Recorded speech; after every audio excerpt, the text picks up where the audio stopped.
Hi, it's NuWave Bravo Recipes. Today I'm going to be making some blueberry almond flour cookies in the NuWave Bravo toaster oven and air fryer. And we'll see how it does with this recipe. You can try this in your own cooker. Let's get cooking right now. So let's go over the ingredients here for this cook.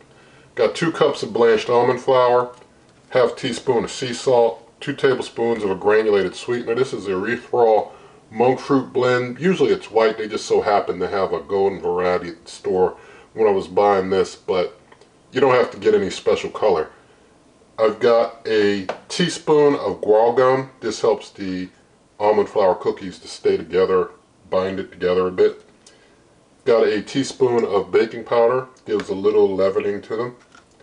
I've got a teaspoon of vanilla extract. I've got 2 large eggs. I'm going to be using 2 tablespoons of raw honey.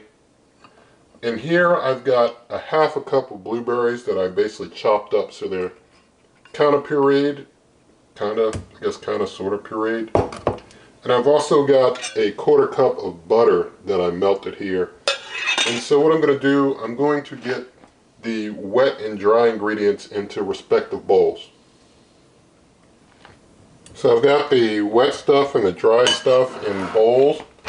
And I'm going to take, this is the bake pan here. It's got a little bit of stainage on it, but I don't mind. I'm going to spray it with some extra light olive oil so that things are really non-stick on there. Now that I've got that really well sprayed up, I'm going to take the wet ingredients, mix them into the bowl with the dry ingredients so that things get mixed up really well.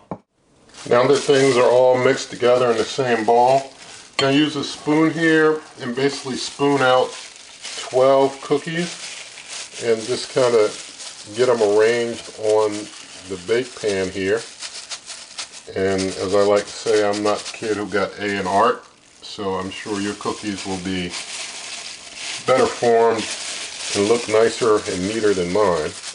But I'll just go ahead and finish getting these cookies set out, and you just want to basically shape them the way you want them when you lay them out.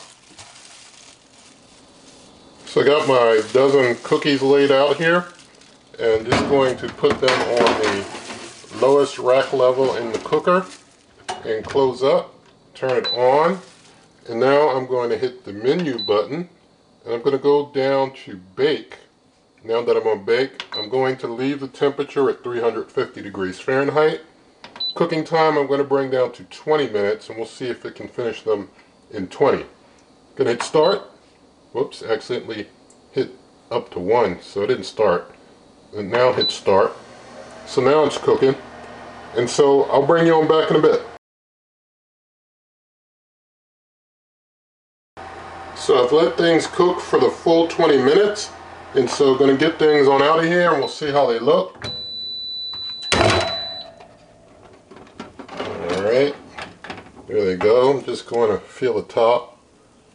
It's a little soft, They could probably use probably a few more minutes. I've done 20 before with no problem, but I'm going to do a few more minutes this time.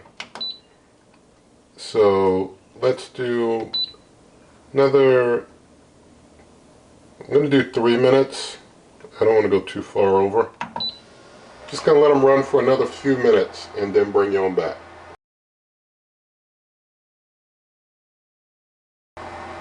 Alright, so now things have gone for 23 minutes and I'm going to check them again. Basically, if you tap the top and it just feels like too wet mushy, if it just feels mushy when you're tapping, let them go for a little longer. If it feels, it's just kind of a thing that you feel. If you feel, too mushy when you just tap them, it's not going to be like a wet sponge, but kind of like you can feel, like if a wet sponge were still wet on the inside and you just kind of tap it, you could kind of feel, that things feel a little too mushy inside, but now they feel just right. They feel just right. So that looks pretty decent, but let me know what you think. Now I'm going to go ahead and basically get them onto this cooling rack that I've got right here. So just get them off of that rack there carefully. There we go. So just going to let things just cool down just a little bit.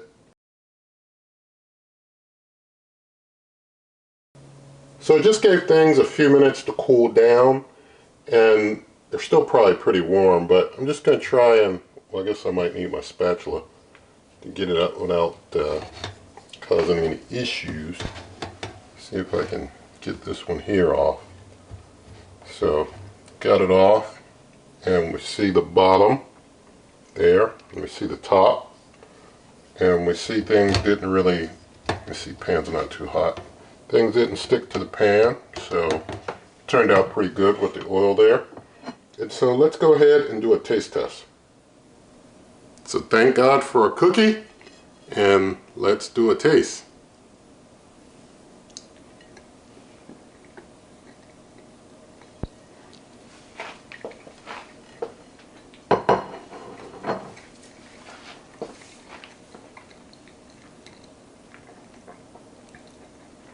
Alright, turned out very good. They taste good. Taste some of the blueberry in there.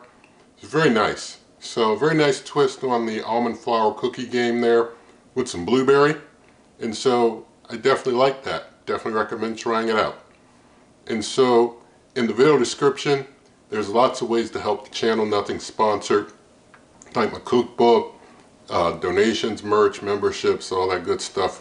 Referral link to a place where you can buy different cookers and stuff. I don't think they sell this particular cooker, but all the same, if you wanted to get something else, you could use that. Or if you wanted this particular cooker, I got mine at Kohl's. I don't think anybody else sells it, but hey, that's the deal. And so with all of that said, if you did like this video, please do give it a thumbs up, share the video with a friend, leave your comments, subscribe, hit that notification icon, and good eating.